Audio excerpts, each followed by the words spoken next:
Hello guys, नमस्कार। Welcome to online ज्ञान by आनंद। तो फ्रेंड्स, यूकेएसएससी पैटर्न पर आधारित हिंदी व्याकरण का एक और यूज़फुल लेक्चर आज इस वीडियो में डिस्कस करा जाएगा।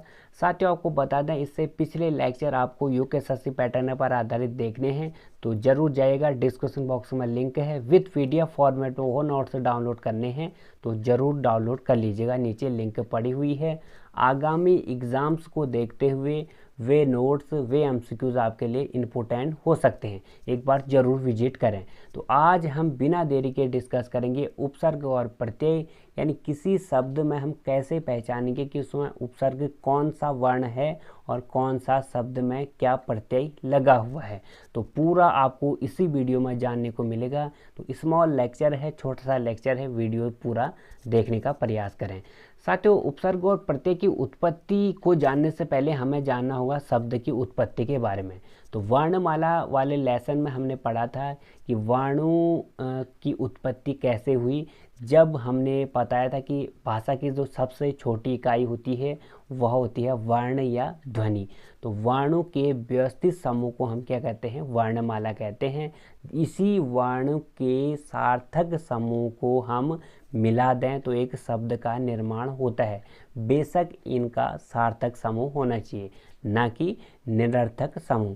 साथियों, यदि हम अ और क को मिला दें कोई शब्द बनेगा नहीं बनेगा। तो इसीलिए सार्थक समूह भी होना अनिवार्य है। तो वर्णों के सार्थक समूह को मिला दें तो एक शब्द का निर्माण होता है। तो उसी सार्थक समूह की उत्पत्ति के आधार पर शब्द को हम बांटते हैं तीन भागों में, यानी शब्द की व्युत्पत्ति के आधार पर हम इसको तीन भागों में बांटते हैं। नंबर 1 हो गया हमारा रूढ़ शब्द, नंबर 2 हो गया यौगिक शब्द, नंबर 3 हो गया यौगरूढ़ शब्द। तो इन तीनों में से यौगिक शब्द पर हमें जानने को मिलेगा उपसर्ग और प्रत्यय की व्युत्पत्ति। तो रूढ़ शब्द क्या होते हैं? शब्दों की उत्पत्ति पहले से हुई है और ये बिना किसी दूसरे शब्दों के मेल से बने हैं, और बताएं तो इनका हम खंड भी नहीं कर सकते। जैसे दूध है, दूध का हम खंड कर सकते हैं? नहीं कर सकते हैं। श्याम का कर सकते हैं? नहीं कर सकते हैं। आप कहोगे कैसे खंड? साथियों, आपको बता दें, सार्थक होना अनिवार्य है। जैसे दूध है, दू प्लस ध करें तो कुछ होगा? कोई शब्द बनेगा? नहीं बनेगा। इसीलिए रूढ़ शब्द वे शब्द हैं जिनकी उत्पत्ति पहले से हुई है और बिना किसी दूसरे के शब्दों के सहायता से ही ये शब्द बोले जाते हैं।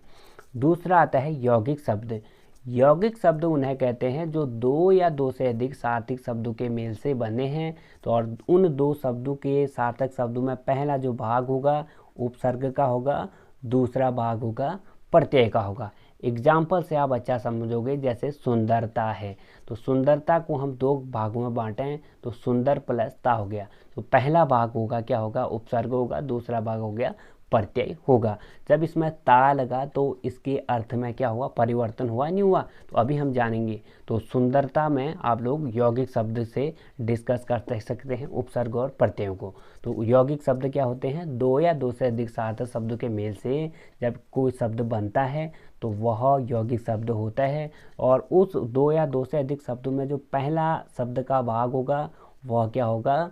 उपसर्ग होगा, और दूसरे शब्द का भाग क्या होगा? प्रत्यय होगा। अब आता है तीसरा यौगरूढ़ शब्द। यौगरूढ़ शब्द क्या होते हैं? रूढ़ शब्द और यौगिक शब्द के मिलन के बाद बनता है। जब किसी शब्द का प्रयोग होता है उसके बाद उसका अर्थ विशेष व्यक्ति और वस्तु की ओर इशारा करता है तो वह कौन से हो गए? यौगरूढ़ शब्द हो गए। जैसे दशानन है साथियों, इसका हम अर्थ निकालें तो 10 हैं आनन जिसके, 10 सिर किसके हैं? रावण के हैं। तो इस शब्द से किसकी ओर अंकित हुआ? किसी तीसरे थर्ड पार्टी की ओर अंकित हुआ। तो इसीलिए ऐसे शब्द जो होंगे हमारे यौगरूढ़ शब्द होंगे। तो आज हमें पढ़ना है यौगिक शब्द के अंतर्गत उपसर्ग और प्रत्यय।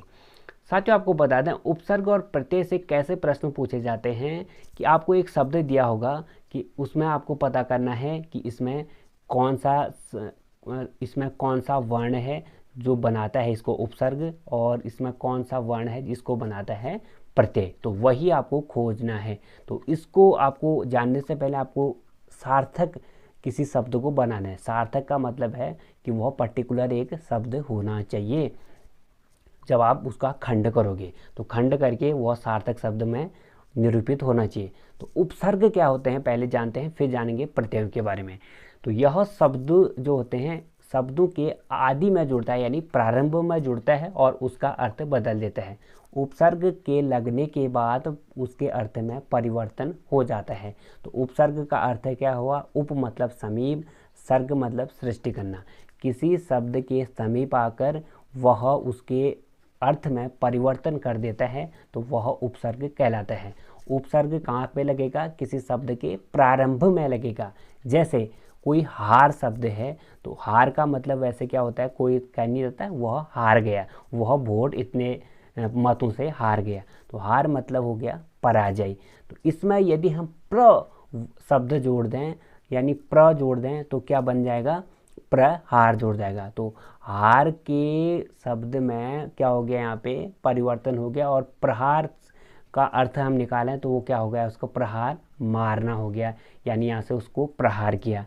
तो इस तरह से इसके अर्थ में सीधे सीधे प्र लगने से इसके रूप और अर्थ में परिवर्तन हुआ नहीं हुआ? तो प्र इसका क्या हो गया? उपसर्ग हो गया। तो आपको कोई शब्द दिया होगा और उसका आपको खोजना है कि कौन सा उपसर्ग है। तो आपको सबसे पहले उसमें यह शब्द खोजना है कि जिसके लगने से उसके अर्थ में परिवर्तन हुआ और वह सार्थक होना चाहिए। तो सीधे सीधे शब्दों बच्चों और हमारे भाइयों और बहनों आप समझ जाओगे कि वह वर्ण क्या है, उपसर्ग उसमें क्या लगा है, कौन सा उसमें प्रत्यय लगा हुआ है। सबसे पहले आपको उस शब्द में उस शब्द को खोजना है जिससे उसके रूप में अर्थ में परिवर्तन हुआ। तो सीधे सीधे आप उसमें उपसर्ग खोज पाओगे।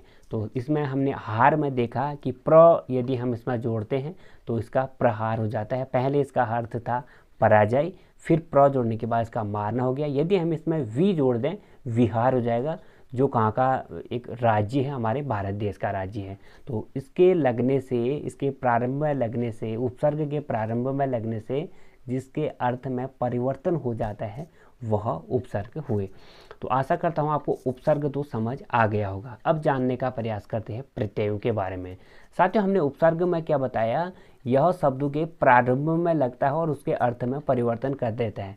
उसी का उल्टा है प्रत्यय। प्रत्यय क्या होता है? यह शब्दों के अंत में जुड़ता है और इसके अर्थ में यह भी परिवर्तन कर देता है। प्रत्यय जो इसका अर्थ बना प्रति प्लस अय, साथ में और पर बाद में और चलने वाला इसका अर्थ है। अब बात करें, जैसे एग्जाम्पल के लिए हमने एक शब्द लिया हुआ है दयालु। तो दया प्लस आलू हुआ नहीं हुआ? तो इसमें हमने बताया कि शब्द के अंत में जुड़कर यह इसके अर्थ में परिवर्तन कर जाए। दया हो गया पहले, ठीक है, दया हमने करी, और इसमें यदि हमने लू शब्द जुड़ा तो ये क्या हो गया? दयालु हो गया। तो इनका प्रयोग आप स्वतंत्र रूप से तो शब्द में नहीं होता और इसका अर्थ भी कुछ नहीं होता। जो प्रत्यय होते हैं इनका प्रयोग जो है स्वतंत्र रूप से नहीं होता, इसको हमें खोजना पड़ता है और इसका अपना अर्थ भी कुछ नहीं होता। तो किसी शब्द के अंत में यदि प्रत्यय जुड़ा हुआ है तो आपको खोजना कैसे है? सबसे पहले उनको आपको उस शब्द को दो सार्थक वर्ण शब्दों में अलग अलग कर देना है, ठीक है। जैसे हमने यहाँ पे किया, जैसे दयालु को दया प्लस आलू करा, तो यहाँ पे दया तो ठीक है एक सार्थक शब्द है, आलू भी एक ठीक है सार्थक शब्द है। तो इसके अंत में कौन जुड़ा? आलू जुड़ा, तभी तो वह दयालु बना। तो आलू क्या हो गया? यहाँ पे प्रत्यय हो गया। दया क्या हो गया? यहाँ पे उपसर्ग हो गया। तो इस तरह से हम उपसर्ग और प्रत्यय को बड़ी आसानी से साथियों समझ सकते हैं और किसी शब्द में हम पहचान भी सकते हैं। तो उपसर्ग और प्रत्यय में प्रत्यय दो प्रकार के होते हैं। नंबर 1 हो गया कृत प्रत्यय, दूसरा हो गया तथित प्रत्यय। तो क्रिया के मूल रूप में जो जुड़ता है वह हो गया कृति प्रत्यय, और क्रिया के मूल रूप को छोड़कर अन्य शब्दों जैसे संज्ञा, सर्वनाम, विशेषण आदि में जो जुड़ता है वह हो गया तथित प्रत्यय। क्रिया के मूल रूप से, जैसे लेखक, हमने एक एग्जांपल दे रखा है, लेखक है ना, ठीक है, लिख प्लस एक, तो क्रिया के मूल रूप में जुड़ा नहीं जुड़ा? तो क्रिया के मूल रूप में जुड़ने वाले को कृत प्रत्यय कहते हैं। क्रिया के मूल रूप को छोड़कर अन्य शब्द जैसे व्याकरणी जो होते हैं, जैसे संज्ञा, सर्वनाम, विशेषण आदि में जुड़ता है वह तथित प्रत्यय हो गया फ्रेंड्स। तो इस लेक्चर के आपको 100 मोस्ट इम्पोर्टेंट इससे अगली आने वाली वीडियोस में मिलेगा, तो बने रहे, इससे अगली वीडियो ज़रूर देखना। तो उपसर्ग और प्रत्यय साथियों हमने बता दिया आपको। उपसर्ग और प्रत्यय यदि किसी शब्द में आपको खोजना है तो सबसे पहले उसको आपको 2 सार्थक खंडों में विभाजित करना है। यदि वह हो जाता है, सब जो पहले वर्ण में लगेगा और अर्थ में बदलता है तो उपसर्ग हुआ, और यदि अंत में लगेगा और उसके अर्थ में परिवर्तित करता है तो वह प्रत्यय हुआ। सबसे पहले आपको खोजना है कि किसके लगने से उसके अर्थ में परिवर्तन हुआ, तो वही उसका उपसर्ग होगा, वही उसका प्रत्यय होगा। फर्स्ट में लगा होगा तो उपसर्ग होगा, अंत में लगा होगा तो प्रत्यय होगा। छोटा सा लेक्चर है साथियों, आज के लिए फ़िलहाल इतना ही। 100 MCQ अब आने वाले नेक्स्ट लेक्चर में मिलेंगे, तब तक के लिए इसको नोट कर लें और अपना जो है नोट्स बना लें। Thank you everyone.